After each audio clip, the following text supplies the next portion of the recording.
Hello everyone. Namaste. My name is Reverend Father Joseph Lagumbay from the Catholic Universalist Church and welcome to The Corporate Mystic. Now today pag-uusapan natin everything you need to know about meditation. But before that, intro.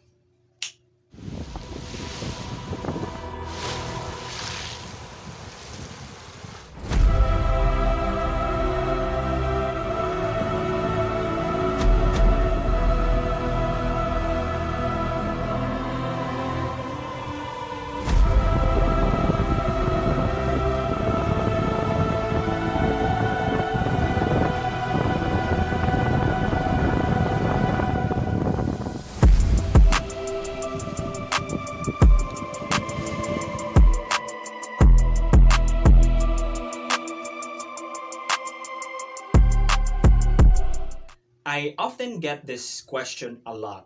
Okay, so maraming mga tao nagtatanong, Father Joe, how to meditate properly? Or how should I meditate? Um, the answer kasi is not just a straight answer na ganito yon, hindi yon ganito. It's actually, a set of, let's say, it's actually a set of steps depending on your spiritual tradition, depending on what are you wanting to manifest or what are you really wanting to do. However, the main purpose of meditation kasi is to actually silence our minds, no? So that we will be able to use our minds properly. In a nutshell, yun yung purpose ng meditation. It's actually to silence our minds. Why do we need to silence our minds? It's because the mind is a very bad master. However, it is our greatest tool. No? So, sa mind kasi natin nakakapag-manifest tayo ng maraming mga bagay, di ba? We can do different things because of our minds. However, if we let our minds control our life, masisira buhay natin. It's because, aside from our mind, we have what we call our higher self or higher consciousness. And this is the consciousness that actually connects everyone and everything in the whole universe, or let's say in the whole multiverse. This consciousness, this is actually the real I am. No, according to Advaita Vedanta, this is the Brahman. No, this is the only thing that exists, and everything is just an illusion. Even our mind is an illusion. However, we are an individualized mind. So the human person is an individualized mind, but it is not separate from the Brahman or the one eternal consciousness. Now, the thing is, the mind kasi creates a false representation of the self. So instead of the Brahman being the self, the mind creates its own program at doon nakikreate yung tinatawag natin na ego. Alright? So the ego is not inherently bad. However, sometimes the ego thinks that it is the only thing that exists, where in fact, the ego is just a manifestation of the mind. So what is the ego? You yourself, your name, your job, your identity, basically your physical identity, everything that you know about yourself. That's actually not the real you. That is just an avatar. That is just a representation of the mind of who you are, no? Based on your life, based on whatever that it is that you have accumulated into yourself in your earthly life. However, that's not the real you, okay? Just to be clear, that's not the real you. The ego is needed for us to be able to interact with other human person, with other individualized minds, okay? However, in our deepest natural state, the ego really does not exist. Only the Brahman or this higher consciousness that we are talking about. Now, etong mind kasi natin, marami itong thoughts na pumapasok every day, every single second. Every day, we have like 14,000 plus minus thoughts every day. Diba? And it's very hard to control these thoughts. Now, we should not be controlling our thoughts. That's one thing for sure. So in meditation, what we are actually doing is we are letting our mind be still while these thoughts are coming across our mind, no? So I just need to be still. The thoughts are there in the background, but I need to be still so that I will be able to use my mind in order to manifest whatever I want to manifest, or for me to be able to know who I really am, which is the Brahman, which is the consciousness that is beyond the mind. So let's start. Ang taas ng introduction. So when we meditate, we need to understand two things first. We have what we call the passive meditation, and we also have the active meditation. So what is the passive meditation? Ang passive meditation kasi is parang ganito lang, yung nakatunganga ka, wala kang iniisip, ganon. But with mindfulness.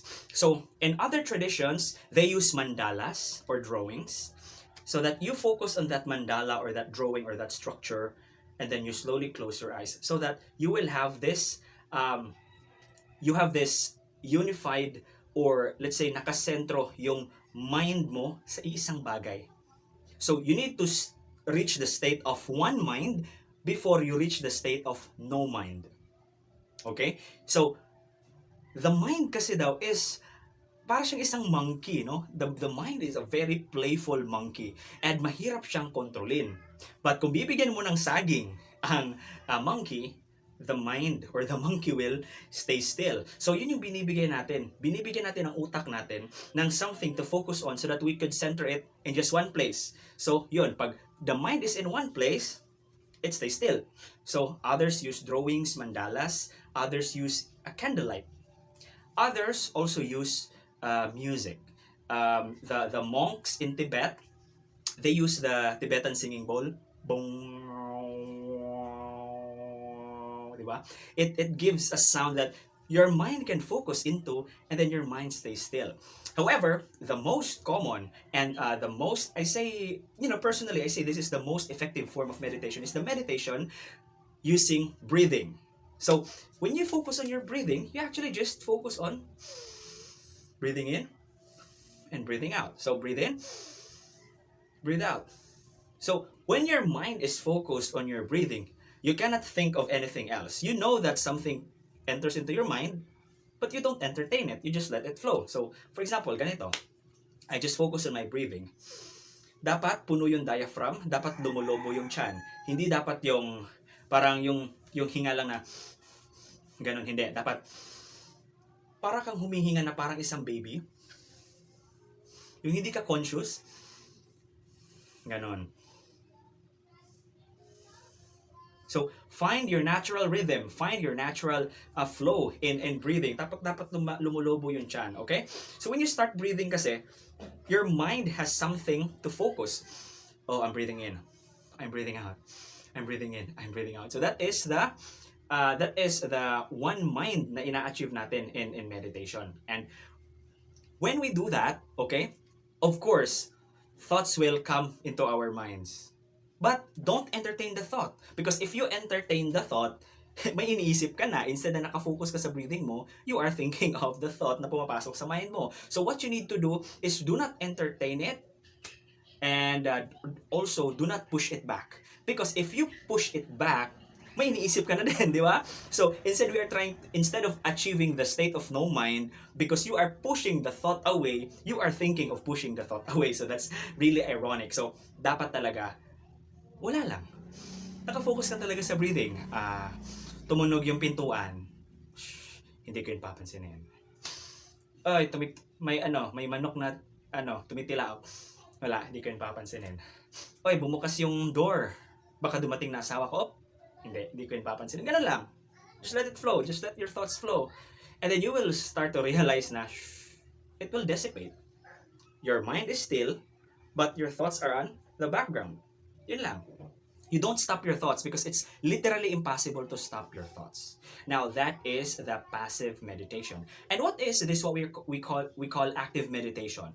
Active meditation is when you are actually visualizing on something. So this is a bit intermediate meditation, no?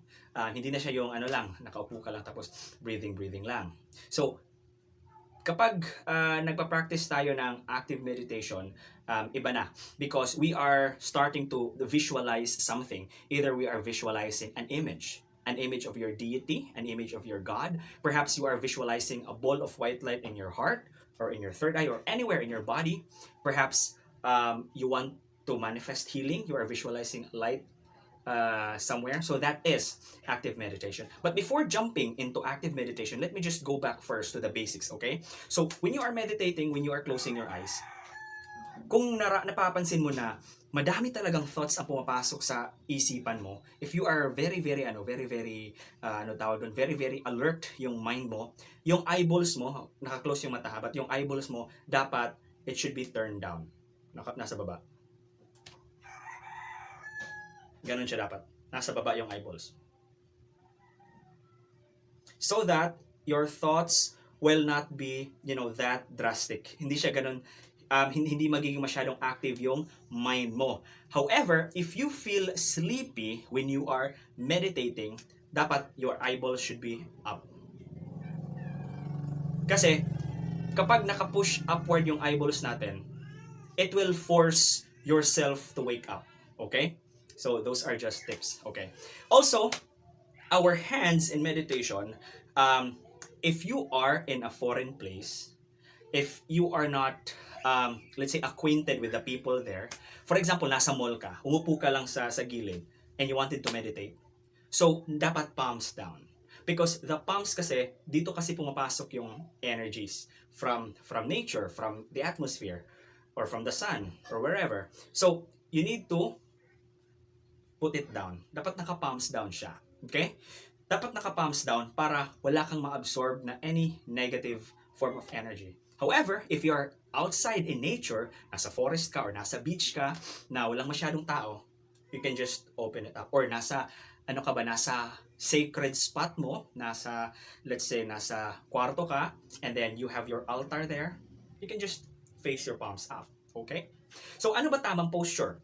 Ang tamang posture sa pag-meditate, dapat straight yung back natin. Okay? Straight yung spine. Dapat ba naka-cross leg? Dapat ba naka-lotus position? Actually, it really depends on you. Others say that it's better to go full lotus or half lotus, while others also say na hindi necessary. But it's really up to you. Ang important is straight yung back natin. Tayo mga Pinoy and all other cultures na hindi kasali sa atin yung culture ng pagko-cross leg, we can actually just sit up straight in a chair. And it's called the Egyptian God pose. Naka-palms down ka, ganun lang. That's the Egyptian God pose, okay? Alright, so, okay, going back to active meditation, ang active meditation kasi, ginagawa ito if you want to manifest something. For example, healing, or let's say, manifesting the person, the man or woman of your dreams, manifesting what? Wealth, or whatever you want to manifest in your life, manifesting wisdom. So, the active meditation happens in between passive meditations. Okay, explain ko bakit. So first, of course, you start with your passive meditation. Breathing in, breathing out. Maybe 1 or 2 minutes na-achieve mo na yung state of one mind. Doon ka na magsisimulang mag-practice ng tinatawag natin na active meditation. For example, you want to manifest, let's say, healing in your arm kasi napilayan ka. So, you start focusing your whole awareness onto that part of your body na masakit, and then visualize it with pure white light of healing. Alright? Okay. And then, after a certain period of time, you stop, and then you go back to your passive meditation. Breathing in, breathing out, breathing in, breathing out. And then that's the time you open your eyes. Alright. So, what else? There are also other types of meditation that needs to chant mantras. So what are mantras? Mantras are words or syllables that has been sanctified through time. So some of these mantras are sacred or holy names of gods in different cultures and traditions. In Jewish tradition, we have the 72 names of God. In Buddhists, in Hindu tradition, madami din. In Shintoism, madami. So we also have even in Islam, no, they also have the 99 names of Allah. Also, hindi lang ito limited sa names of God. It is also syllables that are said to be the syllables of creation. So, for example, the Om, Aum, marami. You can actually search it in Google, no, madaming klaseng mantras depending on what you are trying to manifest. Also, there are specific mantras that are not ancient words but are English words. You can actually use a mantra that resonates with you. For example, Araw-araw, harap ka sa salamin, sabihin mo sa sarili mo, I am great, I am beautiful, I am wonderful, I can do all things. Mga ganon. That is already a mantra, no? You can repeat that over and over again during your meditation so that it will amplify the effects of meditation. For example, you are doing passive meditation. And then, pag na-reach mo na yung certain level na-reach mo na yung state of one mind, pag na-reach mo na kasi yung state of one mind, the conscious mind, itong conscious mind na ginagamit natin, slowly nagde-dissolve ito. And then, it opens a gateway to our subconscious mind and going to the unconscious mind. Now, research said that mostly of the things that we are doing in our lives are actually being directed by the unconscious mind and not by the conscious mind. The conscious mind, kung sa computer pa parang 64 bits lang to. The unconscious mind is, like millions of bits, no? Nasa unconscious mind lahat nakaprogram. Nasa unconscious mind ang cell division, nasa unconscious mind ang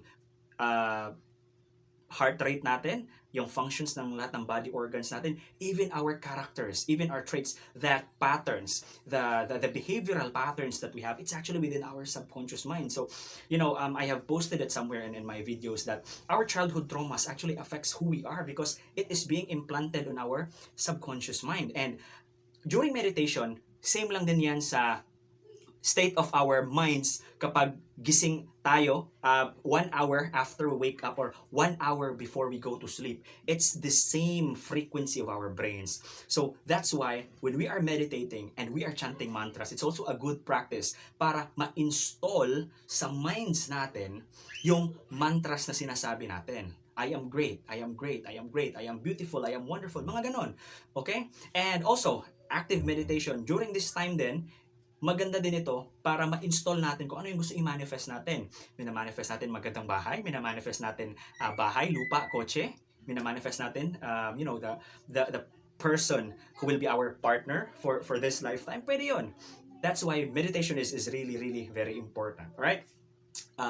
Those are mantras. So, etong prayer beads na ito,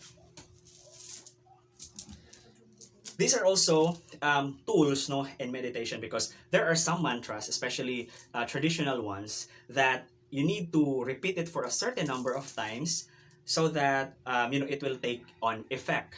It really depends on your spiritual tradition, but there are mantras that are like that. So this is composed of 108 beads, while this is composed of 54 beads. So there are mantras na chinachant gamit ang mga prayer beads. For example, Aum, I need to repeat it 108 times while focusing on my heart chakra. Okay? So, So, ganun din yung process when you are meditating using prayer beads. Magsisimula ka pa din sa primordial meditation or sa passive meditation. Focus on your breathing. After you reach a certain point, you focus on the chakras that you wanted to activate. So, for example, heart. I focus on my heart and then I visualize a ball of white light. No? So, may passive meditation na tapos active meditation. Tapos, mag-chant ako ng mantra. For example, I will chant Yeshua or the name of our Lord and Master Jesus in the Jewish tradition. So, Yeshua. Para hindi ako mawala sa counting ko, gagamit ako ng isang mala bead na 150 yung beads niya. It's because in the ancient Catholic tradition, we have our Paternoster beads, which is composed of 150 beads that corresponds to the 150 Psalms in the Bible. So yun, naka-palms down, and then I focus a ball of white light on my heart, and I chant Yeshua while I chant using the beads. Now, paano ba ang tamang paghawak ng mala beads? So, when you are chanting using a mala bead, before you use it, you really put it on your forehead. It means that you are giving respect to the beads, and then you kiss it. And then, you hold it starting from the guru bead. Ito yung guru bead. Yung center bead na may tassel. So, when you are chanting, use your center finger. Okay, the tallest finger, this is your higher self. This represents the higher self, the consciousness, the universal consciousness. While this point finger, this represents the ego. Alright? So, hindi to dapat ang ginagamit sa pag-chant, kundi eto. Okay? Eto. All right. So you start from the guru bead and then you chant the mantra and then have the right pacing. Tapos, if you want to go another round, eto ha, take note. Once you go another round, before you reach the guru bead, do not cross over the guru bead. You need to turn it back. Tapos saka ka mag-chant ulit. Why? It's because if you turn the beads around, it means that you do not cross over to have another lifetime here on earth. It means that you want to cut reincarnation and you want to be enlightened, you want to ascend right here, right now. That's why it's a conscious way of telling your mind that, hey, oops, I really wanted to become enlightened in this lifetime. So I need to turn this around. Ganon. Okay? Alright. And lastly, what I need to discuss with you about meditation is the mudras. What is a mudra? A mudra is a hand gesture that has a specific effect on our body. Ano ba itong mudra? Kita nyo yun sa Naruto? Mga ganon. Oh. So, every hand gesture, actually, it corresponds into something. For example, this mudra. So, meron itong mga specific effects sa psyche natin. It's because all our bodies has this interconnected lines of, tinatawag nila itong chi, no? There is parang daanan ng energy. In Chinese, it's chi. In Hinduism, in India, they call it the prana. So, from our 7 major energy centers or major chakras, merong maliliit na mga daluyan ng enerhiya. Okay? So, every hand gesture na gagawin mo has a corresponding effect sa body mo.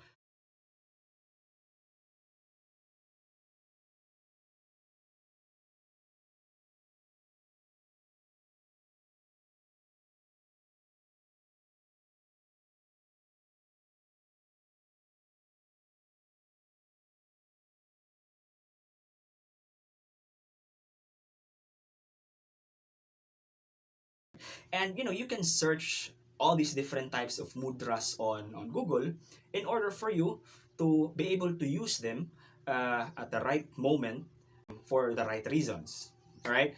So, in using the mudras kasi, you can also use them even though you are not meditating. However, mas maganda na gamitin ang mga mudras while in meditation kasi nga, your mind is on a different frequency whereby lahat ng information ay pumapasok sa ating subconscious mind in a way that it goes smoothly because our conscious mind is not blocking the information that is going to the subconscious, and it will be programmed in ourselves. Okay, that's why if we really want to change our lives, we need to practice meditation.